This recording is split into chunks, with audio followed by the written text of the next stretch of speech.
Asalamu alaikum warahmatullahi wabarakatuh. Karibuni sana ndugu zangu kwa Daktari Simbambili nguvu ya maono. Ni bingwa wa tiba asilia, napatikana Tanga, kijiji cha Mtaru.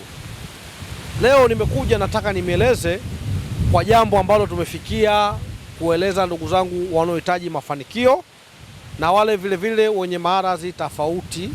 Leo nataka niwape suluhisho ya matatizo yao waweze kufanikiwa katika maisha yao, waendelee na maisha ili waweze kunikumbuka leo na kesho.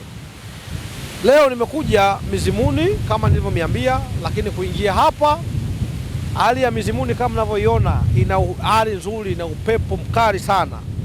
Lakini upepo huu ni kwa sababu wenyewe wanatuhakikishia wametupokea katika milango ya heri na milango ya upendo, na niliwaletea sadaka kama tulivyozungumza mwanzo, mizimu iweze kufungua milango ya heri.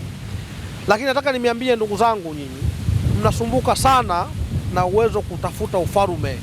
Yaani ufarume ni nini? Ufarume inakuwaga ni cheo, ama ufarume inakuwaga ni mipango yako unayokusudia wewe. Kitu tunachotaka kukuambia cha kwanza, uheshimu maamuzi yako. Unapotaka kufanya jambo lako la mafanikio lolote, ndugu yangu, heshimu maamuzi. Kuheshimu maamuzi ni nini? Una jambo lako unataka kulifanya, usisubiri umwambie mtu ndio ulifanye, kwa sababu huyo unamtegemea kumwambia anaweza karibu mipango yako yote ya maisha. Kwenye njia ya kipato, kipato kina wivu, kipato kina siri sana. Ili ufanikiwe ndugu yangu, inatakiwa wewe kwanza uweze kubadilisha mfumo wa maisha yako, yani ubadili tabia. Sawa? Baada ya kubadili tabia utaona mafanikio. Unapotaka kutafuta kipato cha hela, basi itatakiwa wewe usio mtoa siri za watu. Yani kila mtu unamwambia mimi nina michongo ya milioni 20, 30 wiki ijayo. Hapo utafeli kwenye maisha. Na maana leo nikamipa siri. Kuna wengine wanakuja Mizimuni, lakini kabla kuja Mizimuni wanaharibikiwa na mipango yao, kwa sababu keshaidiwa yeye atafanikisha malengo yake wiki moja, anaanza kujitangaza kwenye jamii kwamba mimi baada ya wiki moja nitakuwa mtu mwingine. Huo utaratibu ndio maana wengi wanafeli katika utafutaji wao. Mtu anatafuta, anafika kwenye ngome za mizimu, lakini hafanikiwi kutokana yeye mwenyewe kwanza sio mkaa na kitu. Hili ni jambo moja utakuwa kwanza ulijue, yani ubadilishe tabia yako na uwe msiri katika utafutaji, utafanikiwa. Nataka nimeambia. Lakini leo kuna huu mti unaitwa mkula. Huu mkula tunaoona hapa, huu ni mti bora sana. Mti huu mkula unatibu maradhi mengi, kuanzia majani unaoyaona mpaka mizizi. Kuna watu wanasumbuka sana na ngilimaji, tunazungumzia henia, tunazungumzia ama Kiswahili tunasema ni mbusha. Kiukweli unaponiona mimi Dr. Simbambili nikakutafutia huu mkula, basi wewe matatizo yako yote yatakwisha. Lakini kuna wale wanaosumbuka sana na miguu, tumbo kuwaka moto au kichwa kuuma sana, hilo ni tatizo na kuaga la majini. Kwa hiyo njoo muone Dr. Simbambili, nitaweza kutoa matatizo yako, utaweza kufanikiwa. Hapo utapata kisomo na dua zake, alafu vile utaweza kuondoka mzima. Wewe niulize, una miaka 6, 7, ukienda kwenye hospitali unaambiwa wewe bwana una mayai tumboni vizuri tu, lakini wewe haushiki ujauzito. Nataka nikwambie ndugu yangu, njoo Mizimuni mwangu kwa Dr. Simbambili.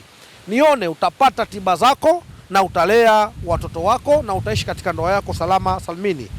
Lakini vile nataka tuzungumzie ufalume mwingine. Ufalume huu unakuaga ni wa uchumi, ama ufalume huu unakuaga mara nyingi sana wa mali. Tunazungumzia mali za majini. Mali za majini kupatikana kwake ni vigumu, na hakuna mali ambayo haina utaratibu wa ufalume wa kafala. Na inamaanisha lazima utoe sadaka uweze kupata mali ya majini. Na lazima kuna kitu kinaitwa maagano ukifanye. Nikwambie ndugu yangu. Kwa hiyo unatakiwa ufanye vitu vitatu. Cha kwanza ufanye maagano za ufalume wa mali za majini, na vile cha pili kinachotakiwa wewe uwe msiri katika utafutaji wako. Wanapofeli watu ni wapi? Ni pale ambapo yeye anaahidiwa baada ya mwezi mmoja, siku 3 au leo uondoke na mali yako, yeye anaanza kujitapa. Yani anasahau yale aliyopewa na masharti. Hapo ndipo anapoweza kufilisika au kukosa zile mali. Kwa hiyo hakuna kipato chochote kile kikatangazwa. Yani wewe unataka kufanikiwa, lakini leo unaanza kuambia wenzako mimi kesho nafanikiwa, lazima watakupiga vita, watakufanyia usda, utaweza kufanikiwa katika maisha yako. Ili ufanikiwe ni kubadili tabia na kubadili marafiki na mfumo wa maisha yako, utafanikiwa sana. Njoo kwa Dr. Simbambili nguvu ya maono, napatikana Tanga, kijiji cha Mtaru. Ndiko niliko na huku ni Mizimuni mwangu. Hapa panaitwa Ngomeni kwenye mizimu ufalume huu. Njoo kwa Dr. Simbambili, utaweza kufanikiwa jambo lako lolote unaolihitaji. Kwa hiyo ndugu yangu, wewe unaosumbuka sana na utajiri, unaosumbuka na mali za majini, unaosumbuka na cheo na ufarume, nione kwa Dr. Simbambili. Piga namba ya simu inayopita hapo chini, utaweza kufanikiwa. Tunakuja wale wenye miji yao ambayo haiuziki, yani anataka kuuza nyumba lakini haiuziki, au anasumbuliwa na kesi muda mrefu sana, haki ni yake lakini haki anaikosa. Mara nyingi inakuaga kuna michezo kafanyiwa na mwenye kumlalamikia au mshtakiwa mwenzake. Kwa hiyo muone Dr. Simbambili, tutaweza kukufanyia unachotaka na haki yako ukaipata. Hapa ni kwenye ngome ya mizimu. Nikikuleta hapa wewe lazima ufanikiwe. Labda tu katika maisha yako uwe na laana ndio hutafanikiwa. Lakini mara nyingi wale wote niliowaleta hapa wanatoa shukrani zao. Kwa hiyo karibuni sana hapa kwa Dr. Simbambili, nguvu ya maono, utaweza kufanikiwa sana. Na kusihi ukitaka kufanikiwa, badili tabia. Salamu alaikum.